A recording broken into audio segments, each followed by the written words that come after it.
Kalau kita lihat pada malam Asyura itu, pada malam ke-8 atau 9 di Karbala itu, ada seorang sahabat imam yang bernama Nafi bin Hilal. Mungkin ibu bapak sudah dengar sahabat imam itu, namanya Nafi bin Hilal. Nafi bin Hilal ini tugasnya itu waktu malam itu berjaga-jaga. Dia menjaga tenda-tenda waktu itu.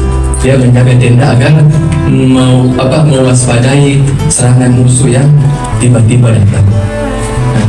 Ternyata di luar tenda itu terjadi pertemuan antara Nafi bin Hilal dengan Imam Husain. Terjadilah dialog antara Nafi bin Hilal di luar tenda dengan Imam Husain. Dialognya singkat tapi sangat dalam makna. Kata Imam kepada Nafi begini, wahai Nafi, kau lihat dua gunung di sana, kau lihat dua bukit di sana, di tengah-tengah bukit itu ada jalan keluar. Silakan, saya izinkan kamu jalan meninggalkan saya. Mending kamu urusan rumah. Kamu masih punya anak, kamu masih punya istri. Imam memberikan jalan keluar di tengah-tengah itu, di tengah-tengah bukit itu ada jalan keluar. Tapi kata Nafi, ya Imam, Allah Ta'ala memberikan kemurahannya dengan melayanimu sepenuh-penuhnya. Apa yang dicontohkan oleh Nafi bin Hilal di hadapan Imam itu adalah satu di antara perwujudan mati ikhtiar. Ketika seluruh urusan pribadinya itu dikesampingkan dengan mendahulukan ketaatan pada Imam zaman. Wilayah itu satu saja kuncinya, yaitu kepasrahan mutlak pada sang wali. Itu kunci dari wilayah, dan batin dari dunia ini adalah wilayah. Dalam kajian Irfan, dunia itu punya zahir, punya batin, dan batin dari dunia ini, batin dari alam ini adalah wilayah. Dan kunci dari wilayah adalah kepatuhan mutlak tanpa syarat, tanpa keakuan, tanpa ego di hadapan sang wali amr.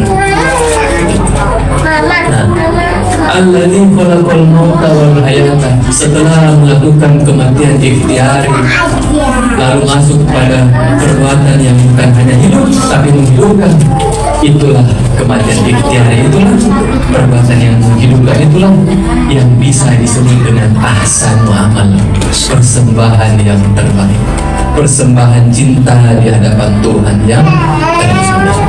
Itu rahasia mengapa gerakan Imam Husain itu, cahaya Asyura itu tidak akan pernah pudar sampai hari kiamat. Kenapa? Karena gerakan itu, perjalanan Imam Husain mulai dari Mekah, Madinah hingga Karbala, tidak satu detik pun diliputi oleh keakuan. Karena keakuan itu bisa menjadi hijab, bisa menjadi dinding yang membatasi cahaya itu. Cahaya Imam Husain sekarang terpancar ke dunia barat. Cahaya ziarah Arba'in itu terpancar kepada orang-orang Kristiani. Kenapa dia terpancar? Karena dia tidak dihalangi oleh dinding keakuan itu. Itu yang pertama. Yang kedua, ini juga menarik. Saya pernah singgung waktu kita di video. Ini juga ada kaitannya dengan Imam Husain.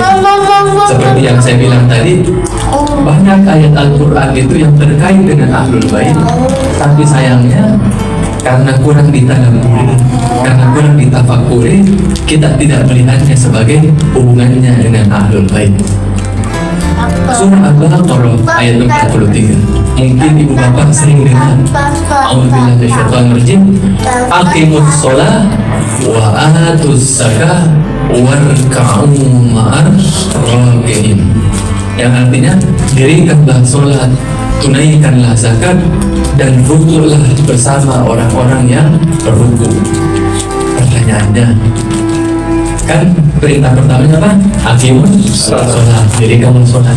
Wa atu az-zakah, tunaikanlah zakat. Warka'u ma'ar raki'in, rukuklah bersama orang-orang yang rukuk. Ini agak menarik, agak unik. Kan perintah pertamanya sholat.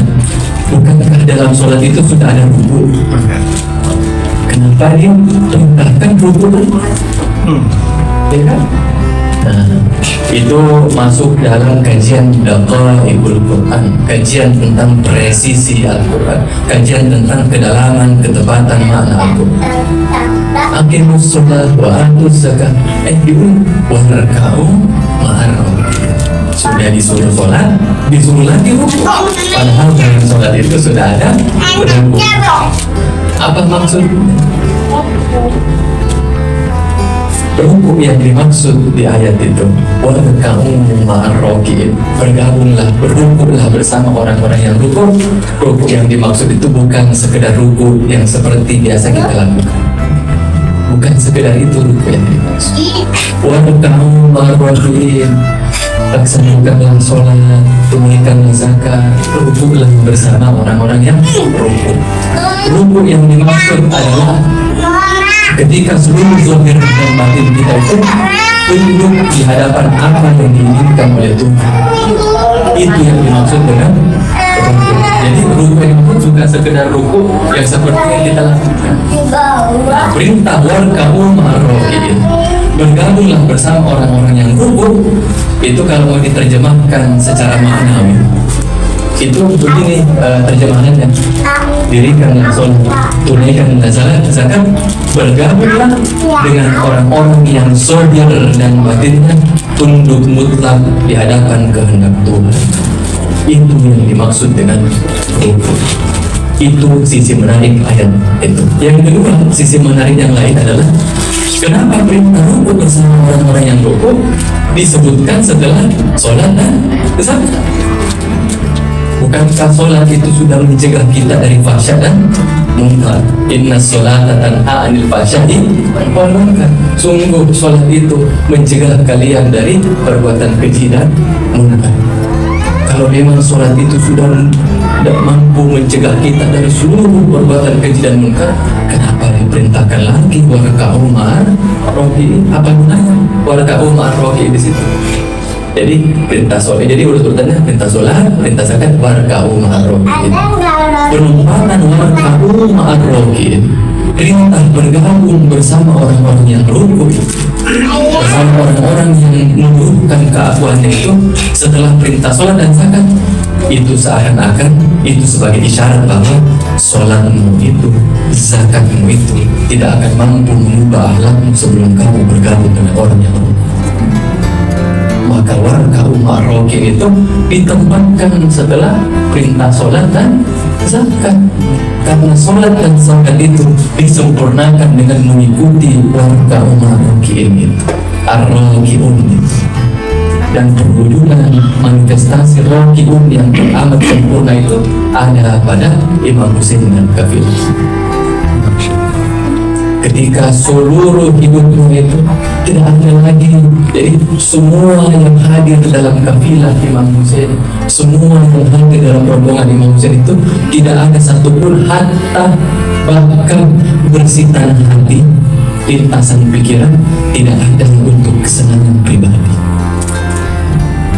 hatta sekedar lintasan pikiran, hatta sekedar bersih tanah hati, semuanya, bahkan bersitan hatinya pun, lintasan pikirannya pun dipersembahkan untuk menghadirkan cinta di hadapan Allah Subhanahu.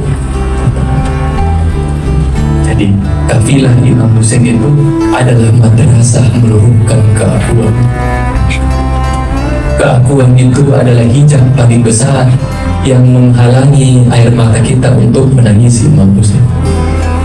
Keakuan itu, ego itu, karena saking banyaknya menumpuk dalam rohani kita.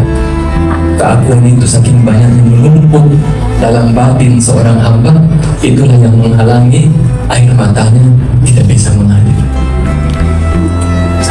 Tapi karunia Allah Ta'ala menghadirkan madrasah Karbala itu untuk menghancurkan keakuan kita. Dari situlah kita belajar